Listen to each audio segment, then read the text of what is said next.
Hey there, Facebook. This Bow Wow Bill here, and I wanted to do a live video. I want to start doing these a little bit more often to just engage with my fans and also answer any questions that you might have, but also talk about some concerns and observations that I see as a professional dog trainer in the cases that I see over and over and over again.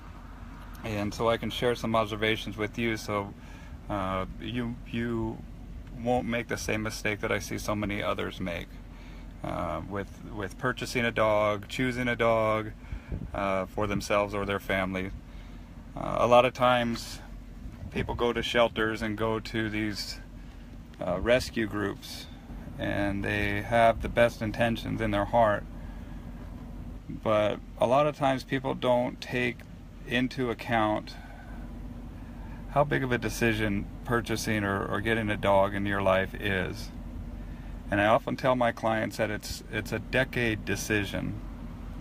These dogs are going to be affecting our lives for at least a decade if you're going to get a puppy longer than that. And if you're going to make a decision that affects your life for that long, it makes sense to do the research to ensure that you get a good dog that's going to be a great fit for your lifestyle and your family as well. A lot of times people just go to shelters and they buy or they will adopt or rescue, quote unquote rescue, a very high maintenance, powerful breed. And they think that it's just going to take some love and that this high, powerful animal is going to just fit in and not have any problems whatsoever. A lot of these dogs were bred for a specific task, and to not know about the task that these dogs were bred for, kind of not knowing what's going on in that dog's brain, is not good, and you're going to set yourself up for failure. And I see it over and over again. And so that's the first thing that I would like to recommend, is just doing your due diligence, do your homework. If you're thinking about getting a dog, call a professional. One of my favorite things to do as a professional is to matchmake, to put people and dogs together. The funny thing that happens whenever I matchmake for people is that I hardly see them again. So it's not really good job security for me, because it's such a good fit usually that they don't need a trainer to constantly help them with behavioral issues that they're having with their dog. A lot of these dogs that I see people get that they really have no business in getting turn out to be a lifelong management issue. And a lot of times these dogs are a burden on these people's lives, and we get these dogs not to be a burden on our lives, and we get these dogs so we're not a burden on their lives as well. And I see a lot of times that people, they get over their head with a particular dog or a powerful breed or something. Sometimes that dog just gets shut in the backyard and forgotten about, out of sight, out of mind, so to speak, and that just exacerbates the problem.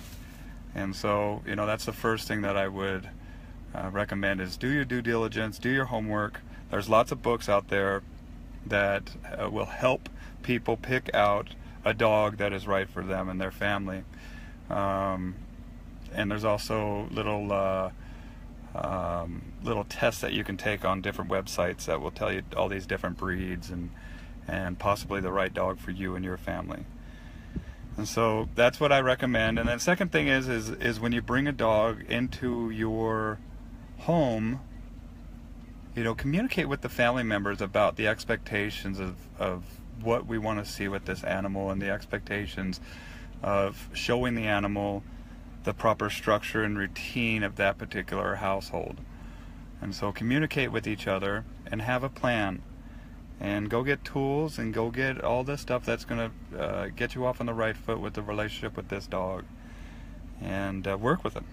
These dogs, they definitely have a purpose. They're not just looking at, or not just for looking at. They are, a lot of times, have a job that they need to fulfill, And a lot of times these dogs are in an unemployment situation where they just feel unfulfilled, or they feel like they're not contributing to the pack. So one of the best ways to bond with your dog is to work with them, to train them, and so that's what I would recommend as well.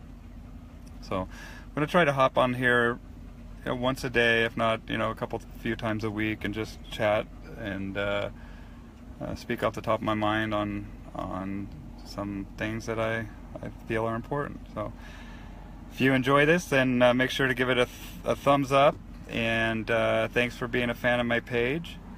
And let me know if there's any way I can help you, if you have any questions with dog training, and if you're not in my local area, I can either help you online or I can refer you out to a colleague that is a really good one. So hope you're having a wonderful day. I'll talk soon.